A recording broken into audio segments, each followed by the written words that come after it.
everyone, and welcome to another ServiceNow expert event. Today, we are going to talk with James Neal of Whitespace Studios.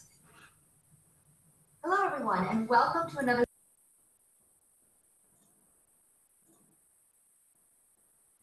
Thanks, Lisa.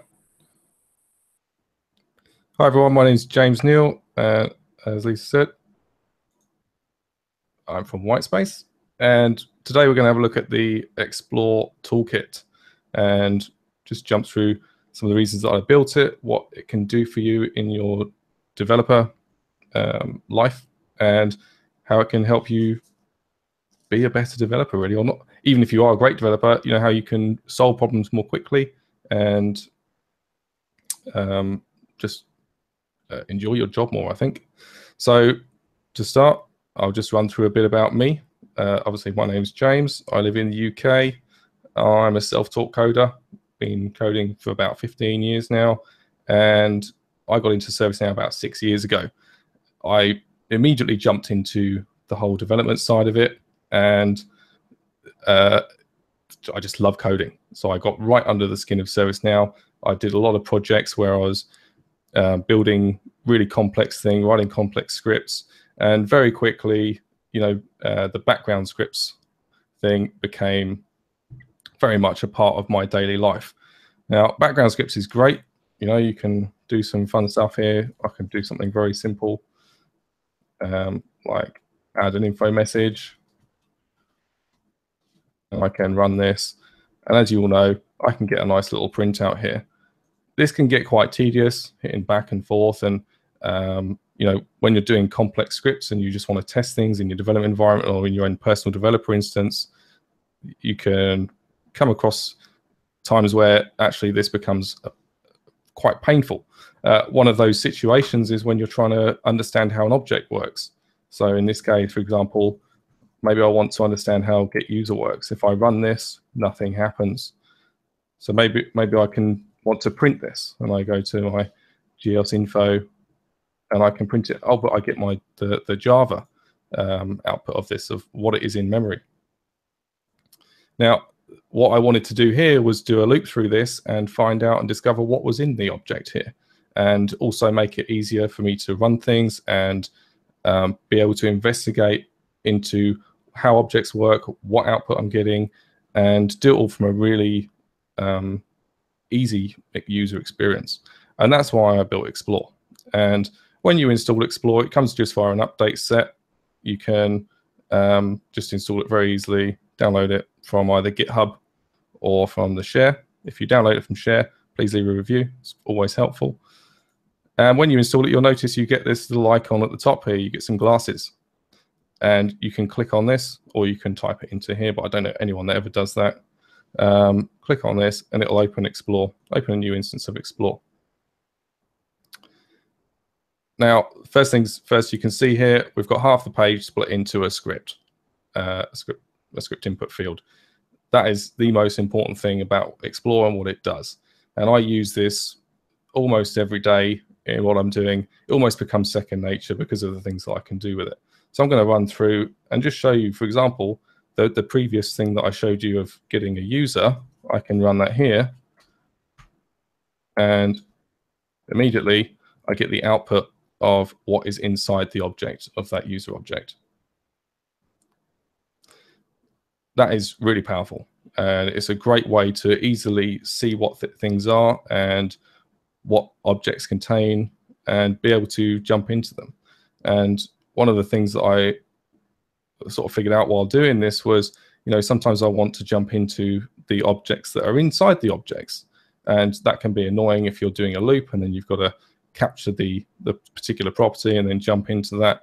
So for example, see if I can pick one here. Let's jump into the date format. I can actually click on this in Xplore, and I jump into the date format property. And you can do this for as long as you like. So you can see here we're looking at a Java string object. And again, if I want to, I can jump into different things here and build up my breadcrumb array here. We've also got these tick boxes here, and these just allow you, you know, because part of this, it's called Xplore because we're doing exploratory programming. Now, what I can do here is turn these off and I want to see the functions. Here are all my functions. Maybe I'm just interested in seeing the Boolean objects on here. I can see that here. And doing that is just a great way of quickly navigating objects and finding things, and discovering what it is you're actually working with. On the front page, when you log into Xplore, we've got some details of how to use it, and you can scroll down and you can read these. I highly recommend you do. Some of the questions that I get from people are actually answered just by using this. There's multiple demos in here. We'll just run through a few of these, and just some tips. You can use Control-Enter to run things. Really, really helpful and handy when you're doing things in quick succession. So we'll just have a look through some of these now. So I can hit the demo glide record. It asks me if I want to replace my code. Hit OK. And here we go. We've just got a standard glide record query. Nothing complicated. We're literally getting one record from the incident table. And crucially here, you can see the final line in the script is the glide record object itself, or the instance of that. And that is telling Xplore to, that object is what Xplore is going to look at and print out for us. So if I hit run, you can see here now we've got that glide record, and we can look through all of this, all the details in here. I can actually hide the console as well. Sorry, the script input, so we can see the output in full screen. And you can see here there's some quite handy stuff being picked up here. So for the references, we're automatically picking up what table we're referencing, what field we're referencing, what record it is as well. So we can easily debug or decode things that are on the records. So really handy there. You can see at the top here as well, we've got this just another quick printout here. It's just telling us, what the table is, what the sysid, and all that kind of stuff. Traditionally, if you tried to do this in the background scripts, you would have quite a time to get all of this input in a very easy thing. Or maybe you've put a script together and that helps you with this. This can help you do it a lot quicker. So let's open the script back up and jump to one of the other demos. We can do the same with Git here. Actually, one thing I'll just show quickly as well. We've got this button here. And what we can do with this is actually pull in script includes. This isn't an editor for script includes. It's merely a thing of when you're working with script includes and you want to understand if there's an issue with them, rather than going and editing the script include, hitting save, going to your background script, running the little script or your fix script or whatever you're doing, testing it, and then going back and editing it again and doing that loop and getting hundreds of versions, you can just pull in the script include straight into your script, into Xplore, edit it as you like, do some editing, hit run, and then you'll get the output of what you're working on straight away. And you're not worrying about editing any records in the back end. This is a great way, also slightly dangerous if you ever want to use this in production, so I highly recommend you don't do that. But it's a great way to test your things there and figure out if there's something wrong or make a change without being destructive about it. The other great thing about this is that because Xplore is all self-contained, we can do some funky stuff like throw errors, and Xplore is going to catch those. So if I just throw a quick error here, you can see we've caught that. And in this case, I haven't thrown an error, I've just thrown a string. But the point is that if your script, for example, throws an error or whatever, then it will be caught for the most part by Xplore, and you'll get the object printed there. The other great thing about this is that it does automatic code checking. So if I remove this, I haven't actually tested this. This is off the fly. So let's see if it works and hit run. There we go. We can see we've got a syntax error. So you can, it's a very easy way of quickly checking and making sure that stuff's working. It's telling me on line 11, column 22. In this case, it's actually line 10. We'll ignore that for the time being. But there you go. That's all working there.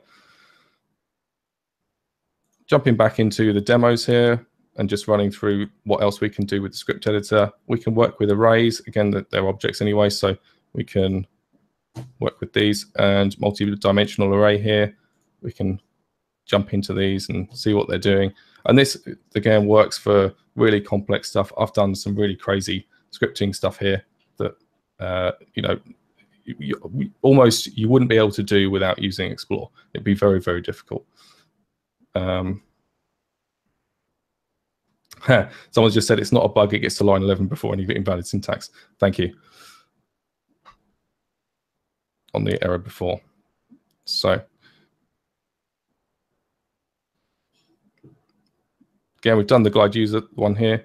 One point of this, and I'm going to jump into this and then jump out of it because it's a little bit of a sore point right now. With the Jakarta release, ServiceNow have actually broken my ability to capture the standard log output statements. So previously, I'll hit run on this anyway, all of these log statements and print and info and warn and error would actually be captured, and you'd see these in a lovely list down here. That still works on Helsinki, but as you can see, we're actually getting a Java exception here. So apologies for that right now. Can't really do much about it. I'm working with ServiceNow to find a resolution to that. Right now, if you've got anything that you want to print in Xplore, use the add info message or add error message, and you can see that we can get that printed out the top here. It's really handy for doing sort of those debug lines in your scripts and figuring stuff out. I have one eye on chat, by the way, so you can ask the question. If I see it, I'll pick it up. So, you know, as you can see, this is a single page application. It's running on your instance. There's no magic here. It's using a processor on the back end to take the code, execute it with some wrappers and stuff, and present the output back here. We can actually run, what I've showed right now is server-side scripts. We can actually run client-side scripts as well in here. Not that you necessarily need that with Chrome developer tools and all that kind of stuff. You can use those, but this can be kind of helpful for debugging things in here if you want to. And you know, I can type in here and get my window output for my browser, and I get the same full functionality that I do with all the other server stuff. One point on this as well, we've got the opener here. So in this case, because I opened it from ServiceNow, you can see that I've got these extra lists down here, and I can actually jump into those windows and do DOM manipulation from here. Don't recommend it so much anymore because ServiceNow are moving away from that, but it is possible. You can figure out how stuff works. You can type in g_form. It probably won't work in this case, right? But because we're on the background script, but you can use that to have a look through what's on the side of ServiceNow. In fact, might as well just have a quick look. Don't want to click on that.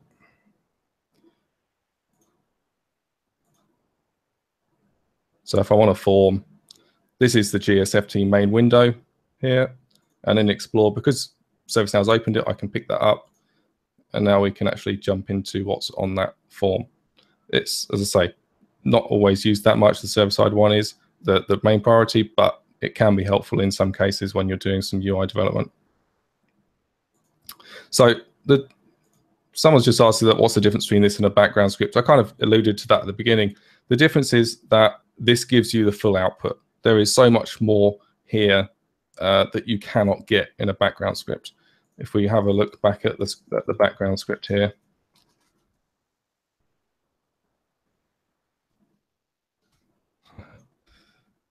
you've got a window here. First of all, it's just a text box. You know, there's nothing in here that tells you anything or makes it pretty. I haven't got any keyboard shortcuts. I have to click run script. I get this output. I then have to click the back button to get back out of this and go back to my script to edit it. In Xplore, it's just all here. It's a single page application. Everything is run Ajax. So I can type stuff in here, and then I can control enter, run it. I can do all sorts of fun stuff with this without actually reloading the page. The other thing as well is if I tried to close this, it would actually pop up and warn me. So I'm not going to lose any of my code if I'm editing in here necessarily. there are obviously ways to do it.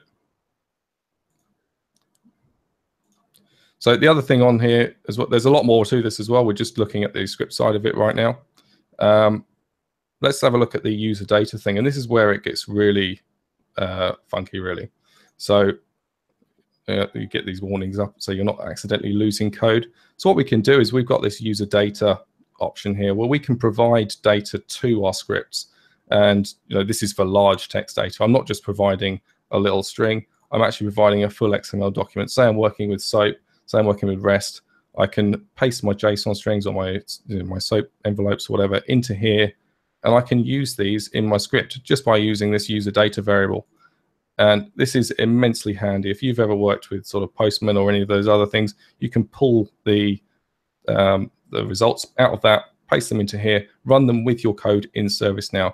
And I think that's one of the main points of this, is that it's working within ServiceNow. There's no third-party libraries or anything here. It's all just running on the ServiceNow side with as little interference as possible, just to make your lives easier. So in this case, you can see I've pulled the user data string in, I put it into an XML document object, and I've turned it into an indented string. And here's my string output of that.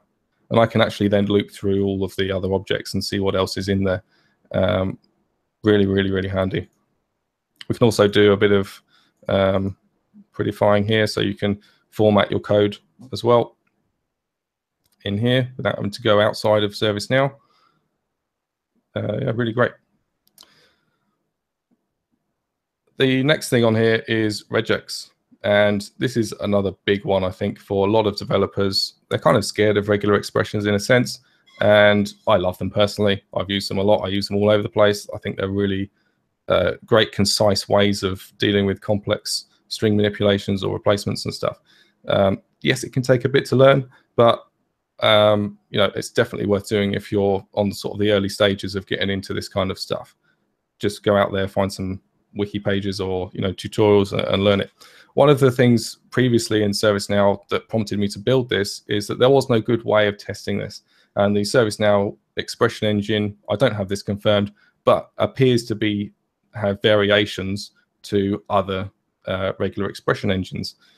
In particular, you'd maybe make a match in one of these external third-party websites. Your regular expression works. You put it into ServiceNow, and for some reason it doesn't work. This does away with all of that. This expression engine works on the server, and you're getting real-time feedback. So again, my brain is not working for more text than hello world and lorem ipsum. So let's match world in here. I can just type world. It'll go away and come back and give me the match on the world. And this will also handle the groups as well. So if I want to look for O, then it's going to give me all the group captures for O in my text. This is just a great way of testing strings, making sure they work, and then pumping them straight into your script, because you can just literally copy what's being done here. Now, the other great thing about this as well is, for those of us that do tend to forget sometimes, there's a few helpful hints and tips down the bottom here. So we can look at how play matches the word play, 1337 for us nerds, matching 1337. There's a few other fun little Easter eggs in here. But the point is that you've got this at your fingertips as well. So you can look through and find all the different sort of ways of working in ServiceNow. I've tested all of these a long time ago when I sort of built this in here. And these are the ones that ServiceNow support. They may support some more in ECMA 5. I haven't actually tried, but you get the idea. That's all there. So that is regular expressions. And again, you've got the separate matcher down here, so we can make that case insensitive if we want to. And we get the full matches in here. The next thing on the list is table hierarchy. And this is one of those things that I've never seen outside of this. And trying to find this, it's quite a simple solution, I guess. But trying to find this when you're in a hurry or you just want to make a quick decision, it can be quite painful. The greatest one on this is looking at the CMDB. And the point of this, just before I jump into this, is you're looking at a table. You want to know what parents it has, what children it has. It doesn't come up very often, but when it does, without going to sysdb object or any of the other sort of tables and working out manually, there's no real good way of doing it. Or if there is, someone please tell me. But anyway, this one, if I type in CMDB, enter, it's going to go away and it's going to give me the full hierarchy of that table and any tables that contain CMDB. So you can see here we've got a list. It's a very long list in this case. And we're looking at all the tables that have CMDB in the name. And once we get down to here, you can see we actually got the CMDB itself. So we can actually look through here, and it's great for CMDB stuff because obviously there's so many classes now that if you've got a new class that your customer wants you to add, how do you know that it exists? Well, you can just sit here and you can type all the variations of what it might be. You know, how many servers have I got? How many different types of servers have I got in the system? Well, actually, there's quite a few. So here's all my different types of servers that ServiceNow have already provided for me that I can use. I don't need to create a new class for these. I can just use this one. The other great thing with this is that there's just some quick shortcuts on here for icons. So this one on the left, I can just click and I can open the list. I can get all the records in that table. I can create a new record with the middle one if I want to just punch in and just have a quick look at the form, or I can go directly to the table configuration and see all of that there. So that is the table hierarchy. And as you can see, we've got a few different options here. So we can actually type in star, and this is quite a fun one. Go and get every single table in the system. You know, if you want to be a bit nerdy and have a look through all of these, you can.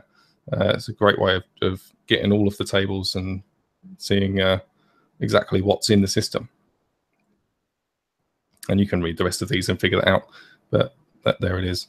The other thing that we've got here is logs. And again, this is probably one of the most important ones, I guess, with being a developer, is I'm constantly looking at the logs. Actually, less so now, perhaps, with being a better coder than I was a few years ago. But even so, you're forced to go to these sometimes, and being able to get to them quickly is a great help. Now, I can just jump into the logs here, and I can get my standard log table here. This is okay, but as we all know, if you don't know, ServiceNow actually has two different log tables or mechanisms. The second one is actually on the node log, and this is really helpful for jumping into exactly what is happening when you're running your script. And you know, going back to that question of what does this offer over background scripts? Well, actually, I don't have to trawl through, because Xplore actually pre-populates the last transaction that it run. So I can see here that I've got the start and end time of the last transaction that I run. I've got the thread name that it ran in, and I can just hit submit here. And I can see here's all the logs that got generated on that. We have got a random error in here. Not sure where that's coming from, but there's some funny stuff in ServiceNow, we all know. And you know, this is a great way if you do want to put the logs in. For example, if we did do the gs.log statement here, we can't capture it out in this output anymore, but we can actually go and see it in the node logs. I can hit submit, and you can see here's that info message. So if you are running scripts that have complex dependencies, then you can get into this and figure out exactly what order things were done in, and you know exactly where things went wrong. And this is probably more helpful actually in the complex cases than just the standard system logs. Obviously, you would get that gs.log in here, but yeah, there you go. So everything in one place. That's absolutely the point of it. It is the developer toolkit. There isn't anything majorly new on the horizon for this right now. I think I've covered most of the sort of requirements that I have. But if you do want to get involved, as I say, there is GitHub is open. You know, join it on here, follow it in here. You can make requests and contribute as you like. Also, leave comments and discussions on share site. And yeah, that is essentially the whirlwind tour of Xplore.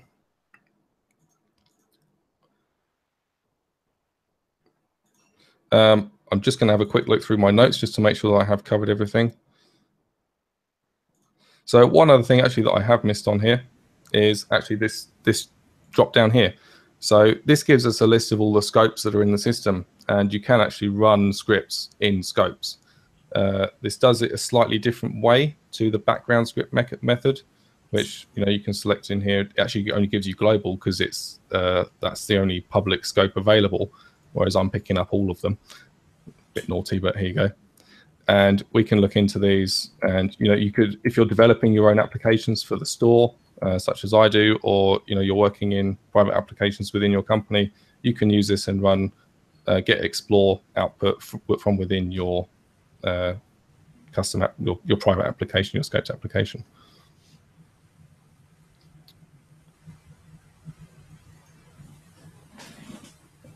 So yeah, any questions, anybody? I think there were a few questions that were on the YouTube chat. Have you been taking a look at those? Yeah, I'm just going to have a quick look through again to see if I missed any. And I don't see any yet on the community link. So hopefully we'll get some when they rewatch the video. Yeah.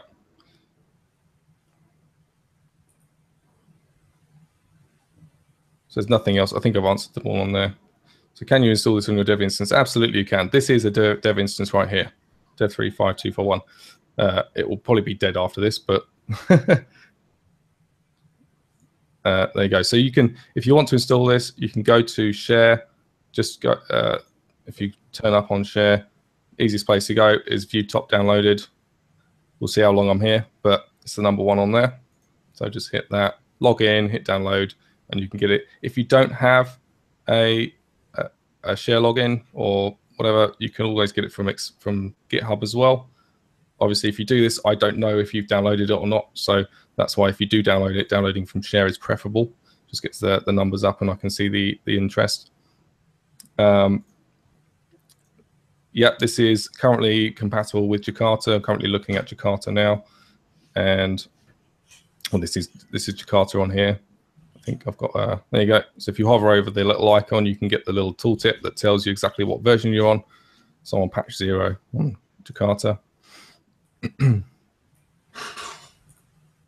Okay, well, then great. Do you have anything else that you'd like to say? Or we can also close up today and just look for everybody on the community. Yeah, I think that's it, actually, yeah. Okay, great. Thanks, well, everyone. we look forward to seeing you all in the community, and maybe perhaps maybe next month or two we'll have another demonstration. All right. Thank you, everyone. Yes. Sorry. Someone's just pointed out. Of course, I've got the tab open. Plug my Twitter. Follow me on Twitter. Send me tweets and let me know what you want me to do with the tool. If there's anything, if it breaks or whatever, this is a great way to get in touch with me. Or just follow me for updates and all that kind of good stuff. So James_Neil. There you go.